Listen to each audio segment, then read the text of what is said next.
Baik anak-anak, hari ini kita akan belajar tentang materi PPKN tema 9 subtema 2 tentang pelaksanaan kewajiban dan hak sebagai warga masyarakat dalam kehidupan sehari-hari.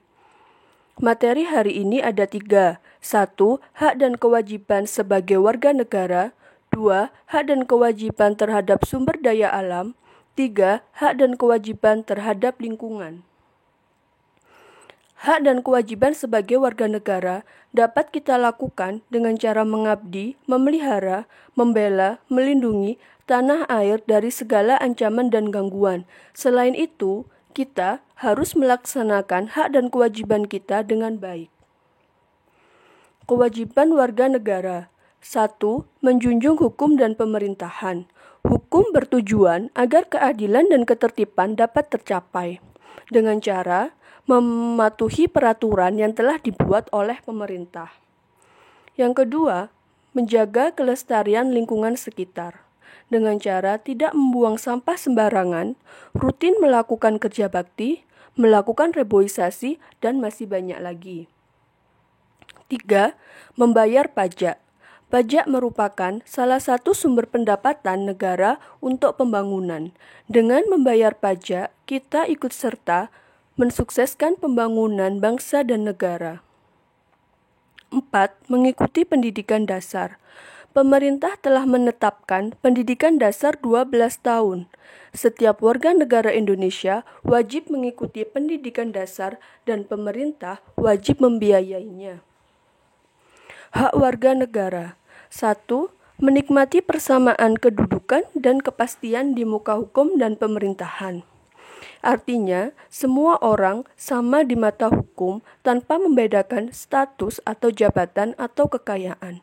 Setiap orang harus mematuhi dan menghormati hukum, dan jika melanggar harus dikenai sanksi tanpa memilih-milih orang atau jabatan. Setiap orang juga memiliki hak yang sama untuk bekerja di pemerintahan. Yang kedua, menikmati hidup layak. Hidup layak artinya terpenuhinya kebutuhan hidup dengan baik. Setiap warga negara memiliki hak yang sama dan kesempatan yang sama untuk bekerja sesuai dengan keahlian yang dimiliki. 3. Mengeluarkan pendapat. Pendapat yang disampaikan haruslah dapat dipertanggungjawabkan dan tidak bersifat menghasut atau provokatif. 4. Beragama dan beribadah. Setiap orang berhak memeluk agama dan beribadah sesuai dengan agama yang diyakininya. 5. Membela negara. Contohnya, mengikuti perlombaan olahraga atau perlombaan kesenian. Yang keenam, mendapat pendidikan yang layak. Semua orang memiliki kesempatan yang sama untuk mengenyam pendidikan. 7. Mengembangkan kebudayaan. Kita berhak menjaga dan melestarikan kebudayaan Indonesia yang sangat beragam. 8. Hak menikmati kekayaan alam. Setiap orang berhak menikmati kekayaan alam yang dimiliki oleh Indonesia. Hak dan kewajiban terhadap sumber daya alam. Yang pertama, kewajiban terhadap sumber daya alam.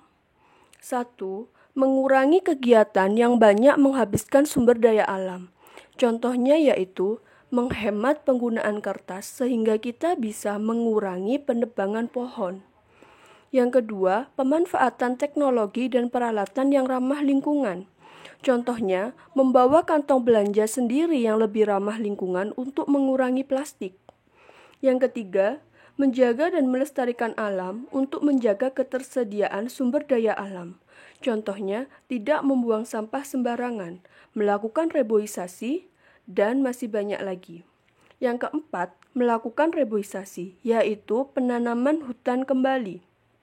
5. Menggunakan energi alternatif. Contohnya, menggunakan listrik dari kincir air atau kincir angin, menggunakan gas dari limbah kotoran hewan, dan lain-lain.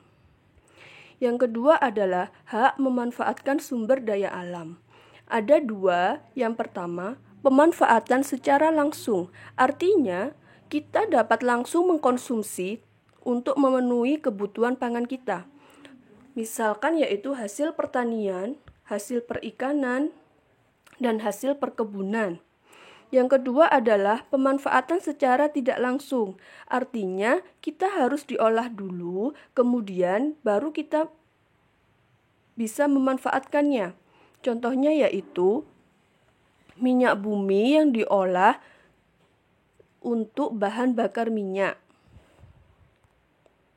Hak dan kewajiban terhadap lingkungan. Ini adalah materi yang ketiga. Sebagai warga negara, kita berhak menikmati sumber daya alam yang ada dengan bijak dan bertanggung jawab.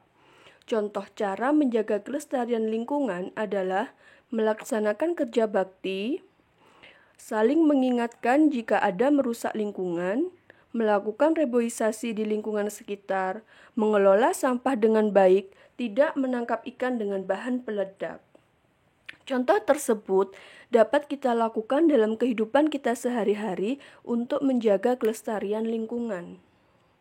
Manfaat jika kita melaksanakan kewajiban kita terhadap lingkungan: yang pertama, hidup aman terhindar dari bencana. 2. Hasil alam yang melimpah atau tidak cepat habis. 3. Hidup nyaman karena lingkungan asri, bersih, dan sejuk. 4. Kebutuhan tercukupi dengan baik. Yang kelima, meningkatkan kesejahteraan masyarakat. Dan yang keenam, sumber daya alam yang terjaga dengan baik menjadi modal pembangunan. Nah, berikut adalah materi PPKN. Apabila ada kurangnya, Ibu minta maaf. Wassalamualaikum warahmatullahi wabarakatuh.